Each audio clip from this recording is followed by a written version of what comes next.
ಶ್ರೀ ಗಣಪತಿ ಶಾರದಾ ಗುರುಭ್ಯೋ ನಮಃ.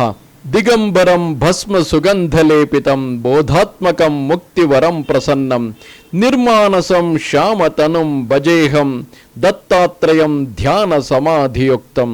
ಶ್ರೋತೃಗಳಿಗೆ ಶ್ರೀ ದತ್ತ ಭಾಗವತದ ಮೊದಲ ಭಾಗದ ಆದಿಕಾಂಡ ಶ್ರೀ ದತ್ತ ಮಹಾತ್ಮೆಯಲ್ಲಿ ಕಾರ್ತವೀರ್ಯಾರ್ಜುನನಿಗೆ ದತ್ತನ ದರ್ಶನವಾದದ್ದು ಅಲ್ಲದೆ ಆತನು ದತ್ತನಿಂದ ರಾಜನಾಗುವ ವರ ಕೇಳಿದ್ದು, ಮುಂದೊಂದು ದಿನ ಮತ್ತೆ ದತ್ತನೆಡೆಗೆ ಪಯಣ ಹಾಗೂ ಅವನಿಗೆ ದತ್ತೋಪದೇಶವಾದದ್ದು ಎಂಬ 5ನೆಯ ಅಧ್ಯಾಯಕ್ಕೆ ಸ್ವಾಗತ. ಹೀಗೆ ಗರ್ಗಮುನಿಯಿಂದ ಅತ್ರಿ ಅನಸೂಯಾನಂದನನಾದ ದತ್ತಾತ್ರೇಯನ ಸುರಸ ಚರಿತೆಯನ್ನು ಭಕ್ತಿಯಿಂದ ಆಲಿಸಿದ ಅರ್ಜುನನು ದತ್ತ ದತ್ತ ಎನ್ನುತ್ತಾ ಕಾಡು ಮೇಡುಗಳ ದಾಟಿ ಸಾಗಿಹನು. ಬಹು ದೂರದಲ್ಲಿ ಕೇಳಿದನು ದಾರಿಯಲ್ಲಿ ಪಶು ಪಕ್ಷಿಗಳ ಕುರಿತು ನೋಡಿದಿರ ದತ್ತನನು, ತೋರಿರೆಂದನು ನಮ್ರತೆಯಲ್ಲಿ.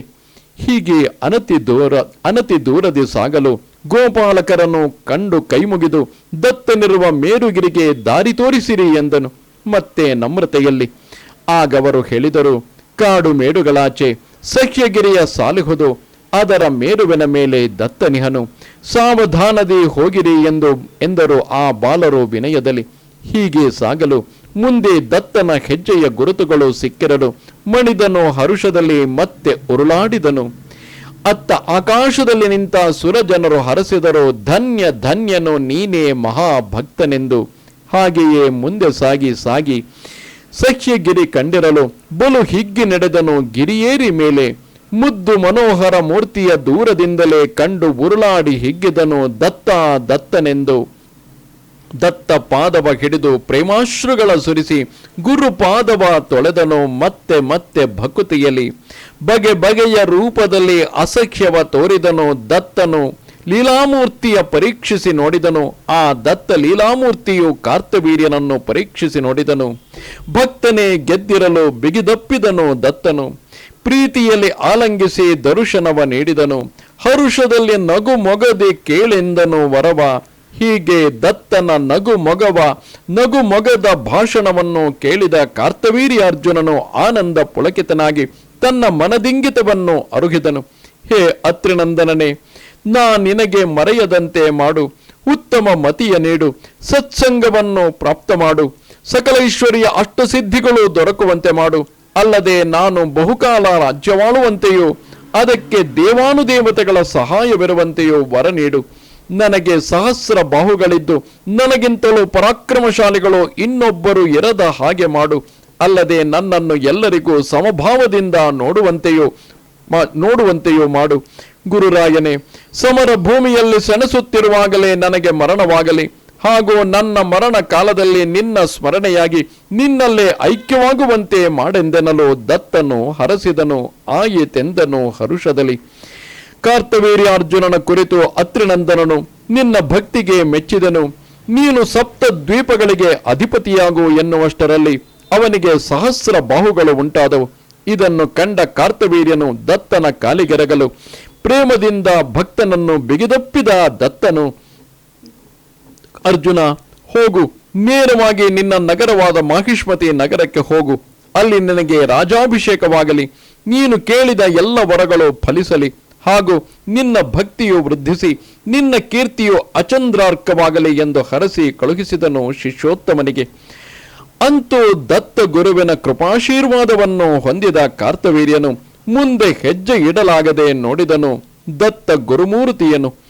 ಚಿತ್ತದಲ್ಲಿ ದತ್ತನ ಧ್ಯಾನಿಸುತ್ತಾ ಒಲ್ಲದ ಮನಸ್ಸಿನಿಂದ ಕರುವು ಗೋಮಾತೆಯನ್ನು ಅಗಲುವಂತೆ, ಮಗುವು ತಾಯಿಯನ್ನು ಅಗಲುವಂತೆ, ಇಲ್ಲಿ ತಾಯಿ ತಂದೆ ಇಬ್ಬರನ್ನು ಅಗಲುವಂತಾಯಿತು ಅರ್ಜುನನ ಸ್ಥಿತಿ. ಮತ್ತೆ ಮತ್ತೆ ತಿರುಗಿ ದತ್ತನನ್ನು ನೋಡುತ್ತಾ ರೇವಾ ನದಿ ದಡದಲ್ಲಿರುವ ತನ್ನ ಮಾಹಿಷ್ಮತಿ ನಗರಕ್ಕೆ ಸಾಗುತ್ತಾನೆ. ಅತ್ತ ಮಾಹಿಷ್ಮತಿ ನಗರವನ್ನು ಪ್ರವೇಶಿಸುತ್ತಿದ್ದಂತೆ ಪುರಜನರು ವಾದ್ಯ ಘೋಷಗಳೊಂದಿಗೆ ಆಗಮಿಸಿ ಅರ್ಜುನನಿಗೆ ಸಕಲ ರಾಜಮರ್ಯಾದೆಯನ್ನು ನೀಡಿ ಸ್ವಾಗತಿಸಿ ಬಹು ವಿಜೃಂಭಣೆಯಿಂದ ಆ ಕಾರ್ತವೀರ್ಯಾರ್ಜುನನಿಗೆ ಪಟ್ಟಾಭಿಷೇಕವನ್ನು ಮಾಡುವರು.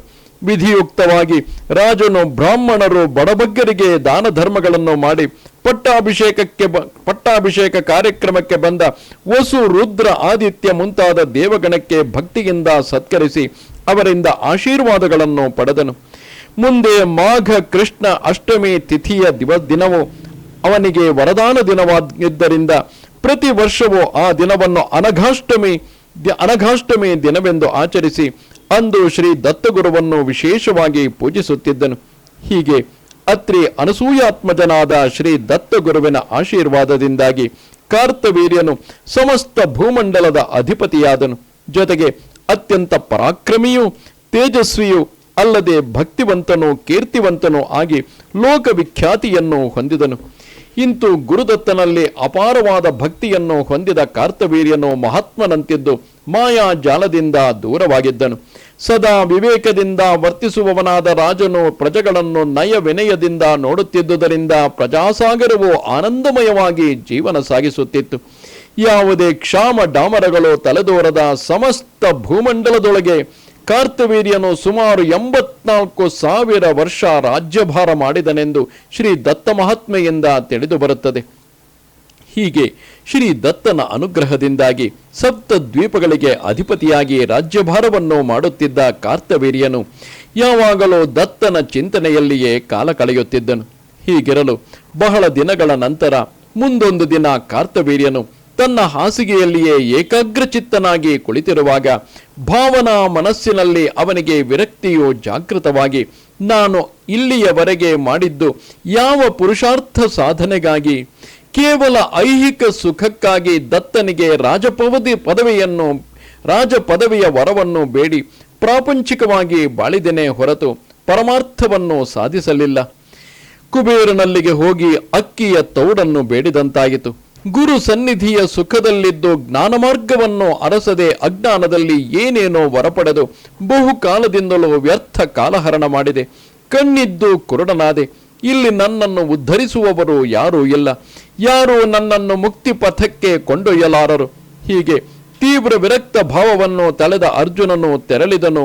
ಕಾಳರಾತ್ರಿ 3 ಪ್ರಹರದೆ ಎದ್ದು ಕಾಡು ಮೇಡುಗಳ ದಾಟಿ ಮತ್ತೆ ಸಹ್ಯಗಿರಿಯೆಡೆಗೆ.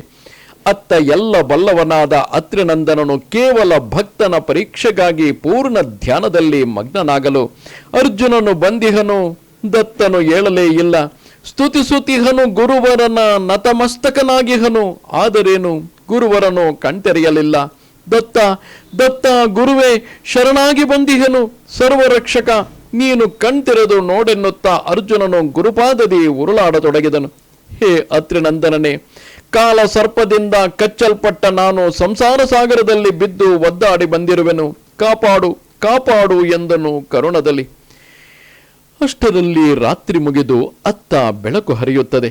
ಅದೇ ಸಮಯಕ್ಕೆ ಅಲ್ಲಿಗೆ ಶಾಂತತಪ ಎಂಬ ಮುನಿಯು ಮೃತ್ತಿಕೆಯಲ್ಲಿ ಜಲವನ್ನು ತುಂಬಿಕೊಂಡು ಬರಲು ಅತ್ರಿನಂದನನು ಪ್ರಾತಃ ವಿಧಿಗಳನ್ನು ಆಚರಿಸಿ ಸರೋವರದಲ್ಲಿ ಸ್ನಾನ ಮಾಡುವನು. ಅಷ್ಟರಲ್ಲಿ ದತ್ತನ ಶಿಷ್ಯನೋರ್ವನು ಬಂದು ದತ್ತ ಗುರುವಿಗೆ ಭಸ್ಮ ಅಂದರೆ ವಿಭೂತಿ ಹಾಗೂ ನಾರುಮಡಿಯನ್ನು ನೀಡಲು ಅತ್ರಿನಂದನನು ಮತ್ತೆ ತ್ರಿಪುಂಡ್ರ ಧಾರಣ ಮಾಡಿ ನಾರುಮಡಿಯನ್ನೊಟ್ಟುಕೊಂಡು ಧ್ಯಾನಕ್ಕೆ ಕುಳಿತುಕೊಂಡನು. ಅರ್ಜುನನು ಖಿನ್ನನಾಗಿ ಹಾಗೆಯೇ ಕೈಜೋಡಿಸಿಕೊಂಡು ದತ್ತನೆದುರಿನಲ್ಲಿಯೇ ನಿಂತಿದ್ದನು.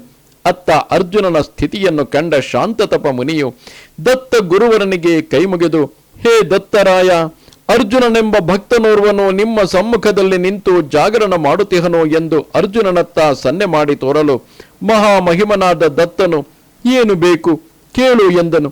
ಆಗ ಅರ್ಜುನನತ್ತ ತಿರುಗಿಯೂ ನೋಡದ ದತ್ತ ಗುರುರಾಯನ ಲೀಲೆಯನ್ನು ಕಂಡ ಅರ್ಜುನನು ಮತ್ತೆ ದತ್ತ ಪಾದಗಳಿಗೆರಗಿ, ಹೇ ದತ್ತರಾಯ, ರಾಜಾಧಿರಾಜ, ನೀನು ಎಲ್ಲವನ್ನೂ ಅರಿತವನಾಗಿರುವೆ.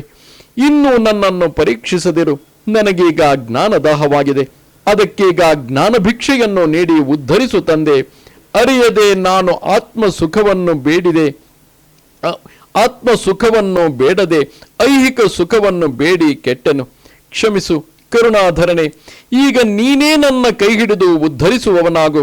ತಾಯಿಯು ಸಿಟ್ಟಾಗಲು ತಂದೆಯಲ್ಲಿಗೆ ಮಗುವು ಹೋಗುವುದು, ತಂದೆಯು ಸಿಟ್ಟಾಗಲು ಮಗುವು ತಾಯಿಯಲ್ಲಿಗೆ ಹೋಗುವುದು. ಆದರೆ ಎರಡೂ ನೀನೇ, ತಂದೆ ತಾಯಿ ಎರಡೂ ನೀನೇ ಆಗಿರಲು ನಾನೆಲ್ಲಿಗೆ ಹೋಗಲಿ? ಅನಸೂಯ ಅತ್ರಿನಂದನನೇ, ನನ್ನನ್ನು ಉದ್ಧರಿಸಿ ನನ್ನಲ್ಲಿ ಗುರುಭಕ್ತಿಯನ್ನು ವೃದ್ಧಿಸುವಂತೆ ಮಾಡಿ ಜ್ಞಾನ ಮಾರ್ಗವನ್ನು ತೋರಿ ಕಾಪಾಡು ಎಂದನು ಅರ್ಜುನನು ಕರುಣದಲ್ಲಿ. ಅಂತೂ ಕಾರ್ತವೀರ್ಯಾರ್ಜುನನ ಬಹುಭಕ್ತಿಯನ್ನು ಕಂಡ ಸಾಕ್ಷಾತ್ ತ್ರೈಮೂರ್ತಿ ದತ್ತಾತ್ರೇಯನು, ಪ್ರಿಯ ಅರ್ಜುನ, ನೀನು ಪರಮಸಾತ್ವಿಕನೇ ಆಗಿರುವೆ. ಆದರೂ ಪ್ರಾರಬ್ಧ ಕರ್ಮಗಳಿಂದ ರಾಜ್ಯಭಾರದ ಕಾರ್ಯವನ್ನು ಅನುಭೋಗಿಸಿರುವೆ. ಈಗ ನಿನ್ನಲ್ಲಿ ವೈರಾಗ್ಯದ ಭಾವವು ಉಂಟಾಗಿದೆ. ನೀನೀಗ ಅದ್ವೈತ ಭಾವವನ್ನು ಹೊಂದುವವನಾಗು ಎಂದು ಅರ್ಜುನನಿಗೆ ದತ್ತನು ಪರಿಪರಿಯಾಗಿ ಉಪದೇಶವನ್ನು ಮಾಡತೊಡಗಿದನು. ಅದನ್ನು ದತ್ತಭಕ್ತರು ಮುಂದಿನ ಅಧ್ಯಾಯಗಳಲ್ಲಿ ಆಲಿಸಿರಿ ಎನ್ನುವಲ್ಲಿಗೆ ಈ ಅಧ್ಯಾಯವು ಮುಕ್ತಾಯವಾಗುತ್ತದೆ. ಅವಧೂತ ಚಿಂತನ ಶ್ರೀ ಗುರುದತ್ತ ದೇವ. ನಮಸ್ತೆ ಶಾರದೆ ದೇವಿ ಕಾಶ್ಮೀರ ಪುರವಾಸಿನಿ. ತ್ವಾಮಹಂ ಪ್ರಾರ್ಥಯೇ ನಿತ್ಯಂ ವಿದ್ಯಾದಾನಂಚ ದೇಹಿಮೆ. ನಮಸ್ಕಾರ.